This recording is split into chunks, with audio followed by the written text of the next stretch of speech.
From Neville's 1968 lecture, God's Creative Power. When someone tries to tell me what some astrologer or medium said, I get so annoyed, I want to shout. Have you ever heard me?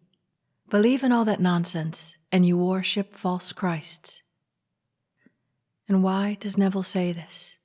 Because when you listen to others, you let them prophesy for you. When he is teaching you, it is your own imagination that is creating your reality. What are you thinking, feeling, imagining, reacting to all day long? That's your prophecy. And dreams can often foreshadow what our coming attractions will be, influenced by what we allow to impress our subconscious mind with, intentionally or more often unintentionally. But do remember, dreams are often symbolic, and as Neville once said, we are often masters of interpretation. But you can learn to interpret your own dreams, or take it to one in the meantime who can help interpret for you. As Neville taught, there's always some single jet stream of truth in the dream. What is the main point do you think this dream is symbolic for? And then you can look into the deeper details if you feel to, but often it is not necessary to linger too long on those points. And whatever those dreams may be, if it's something that disturbs you, don't fret. You can take it consciously to imagination and persist each day, especially the poignant times when you drop off to sleep. What do you want to feel? How would it feel to feel this? You can drop off simply in that mood. Now, Neville believes through personal experience that we are God toned down. In a sense, we are God who fell asleep and forgot he is dreaming the dream of life. God, in a sense, being beyond sex, but a vast consciousness with an intelligence that goes beyond the limited human intelligence. When you slept last night, you may have dreamed of a world that felt as real as reality, dreamed up of different people, places, and things. They seemed to have a mind of their own, a dream that seemed to have a script of its own, and yet it all came from you. You woke up and it all dissolved back into your consciousness. Same to this world, it's just longer, and thus you feel its reality. Now, some people in this dream may call what Neville teaches blasphemous, but leave those aspects of your consciousness alone.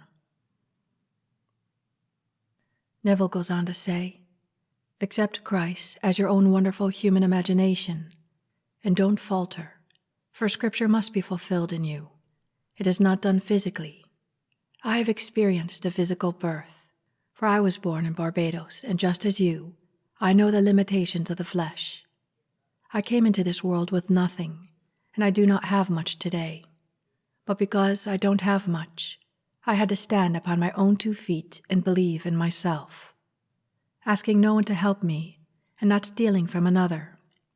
If I had nothing, I went without it. I've seen those who have more than they needed, but I didn't take it from them. I simply pulled in my belt. I've walked 50 blocks to find a friend who had a dime to buy some soup beans.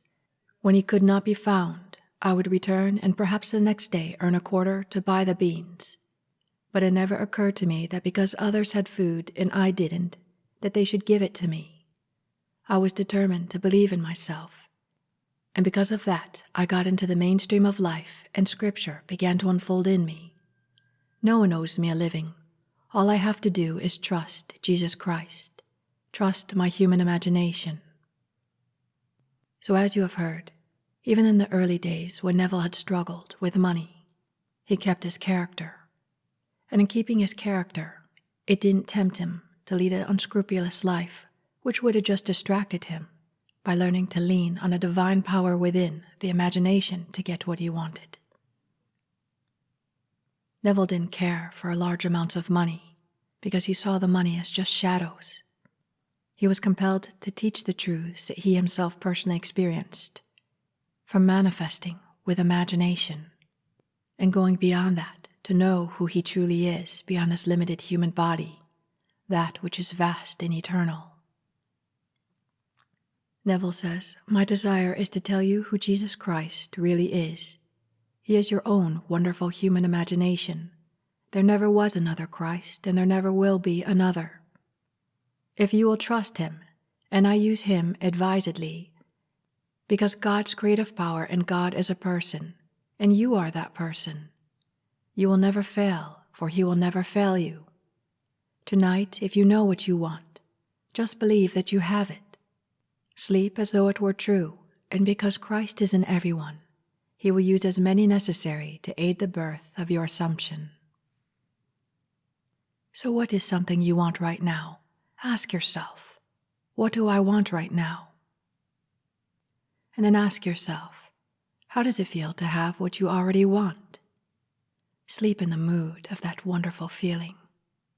It may happen right away, and if not, continue to sleep in this mood until you know it's yours, or it becomes yours, in what you call reality. Neville says test yourself. Nobody else will test you. It is only up to you. So if you're hearing this, test yourself tonight. And the point of all this is to keep the faith. What does Neville mean by keeping the faith? Are you going to call a friend and tell him how horrible things are for you and appeal to someone on the outside? Neville asks you, are you really keeping the faith? Do you always turn to your imagination, and no matter what happens, do you remain faithful to the state imagined? If you do, you have passed the test. But if every little rumor, doubt, or fear can move you around like a pawn on a chessboard, then you are not keeping the faith. It's entirely up to you. Are you testing yourself or not? Can you say within yourself, I always turn to my imagination when confronted with a problem and solve it there. Then I remain faithful to that imaginal act. If you can, you have passed the test. It's just as simple as that. If you have found in the past that you haven't kept the faith, well, now is the time you can do so.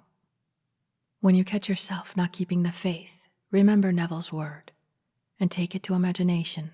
If there's something you don't like, what would you like instead? And take even 2 seconds just to imagine that it's already done. Neville would often imagine someone giving congratulations, or Neville might simply say, thank you, Father, knowing it is done. The Father symbolic of your imaginative self that creates all reality. In closing, Neville says, we remain in this world of death until we enter the mainstream and come to the climax. You can't believe how much this world is really a world of death, whose life is in you as your human imagination. Life itself is an activity of imagining where everything is a symbol. Your closest, dearest friend, your wife, your mother, father, brothers, and sisters are all symbols. All dead symbols revealing to you who you really are. It might seem hard to believe, but remember, when you go to sleep each night and dream of a world as real as this world, and yet you wake, and where are all those people? They are nothing but symbolic representations within your own consciousness. And what if this world that you call reality is the same, but longer? Now let us go into the silence.